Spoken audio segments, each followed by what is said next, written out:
تو آئیے سنتے ہیں آج کی ویڈیو میں ایک دوشیزہ اور جنزاد کے نکاح کی پراسرار کہانی۔ میرا نام کیفی ناز ہے۔ یہ اس وقت کا ذکر ہے جب میں کالج میں پڑھتی تھی اور رہائش کے سلسلے میں ہاسٹل میں رہا کرتی تھی۔ اسی ہاسٹل میں ایک باجی تھیں جن کا نام زرینہ تھا اور وہ عمر کے لحاظ سے ہم سب سے بڑی تھیں۔ وہ ہر کام میں ماہر تھیں، ہم سب ان سے ہر معاملے میں مشورہ کیا کرتے تھے۔ اس کے ساتھ ہی وہ بہت دلچسپ بھی تھیں۔ ہم جب بھی کام سے فارغ ہوتے تو ہم زرینہ باجی کو گھیر کے بیٹھ جاتے اور وہ ہمیں مختلف قصے اور کہانیاں سنایا کرتی تھیں۔ ایک روز جب ہم ان کے کمرے میں بیٹھے تھے تو وہ ہمیں ایک کہانی سنانے لگیں۔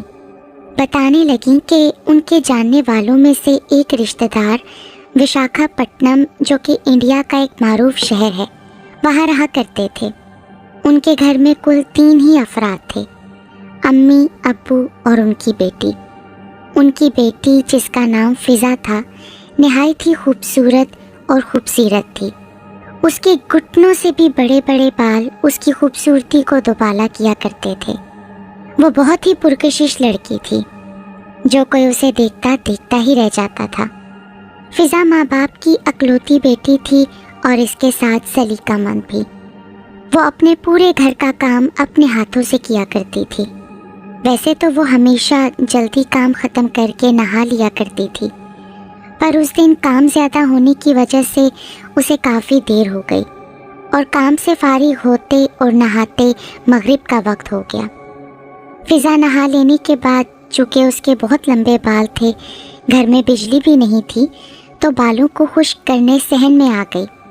وہاں بال سکھانے لگی۔ اس کی امی نے بہت منع کیا، لیکن بس آئی کرتے کرتے بالوں کو خشک ہی کرتی رہی۔ شام گزر گئی، رات بھی کام کی مشغولیت میں پتہ ہی نہیں چلا۔ دوسرے دن صبح جب ناشتے سے فارغ ہو کر فضا دوپہر کے کھانے کی تیاری کر رہی تھی، تب اسے ایسا محسوس ہوا جیسے اسے کوئی مسلسل گھورے جا رہا ہے۔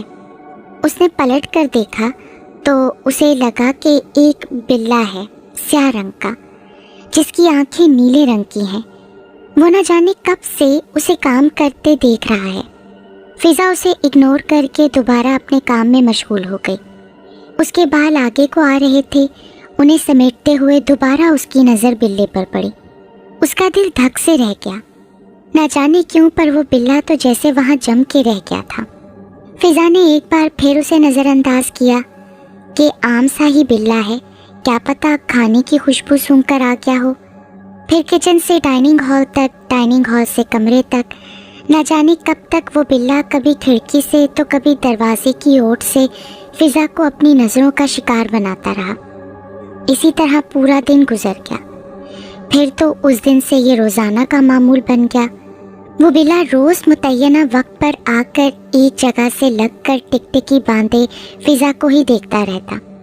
فضا کا دھیان ہمیشہ تو وہ کھینچ نہ پاتا تھا، مگر جب بھی فضا کی نظر اس بلّے پر پڑتی تو اسے اچھا محسوس نہ ہوتا۔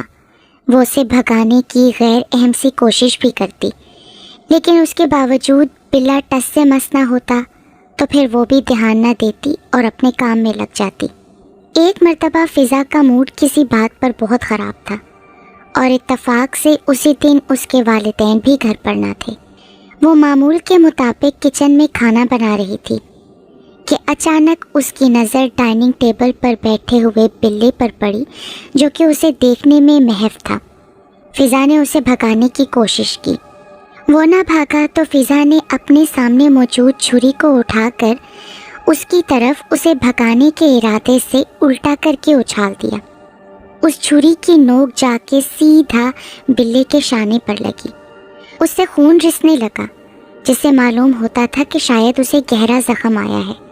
حالانکہ فضا اسے نقصان پہنچانا نہیں چاہتی تھی، وہ تو بس ڈرانے اور بھگانے کے طور پر اس نے ایسا عمل کیا تھا۔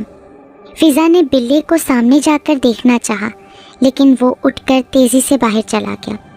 فضا کو کسی مخلوق خدا کو انجانے طور پر ہی صحیح تکلیف دیکھ کر بہت غم ہوا۔ رات دیر تک وہ اس بارے میں سوچتی رہی، کروٹیں بدلتی رہی اور پھر نہ جانے کب فضا نیند کی وادیوں کی مسافر ہو گئی۔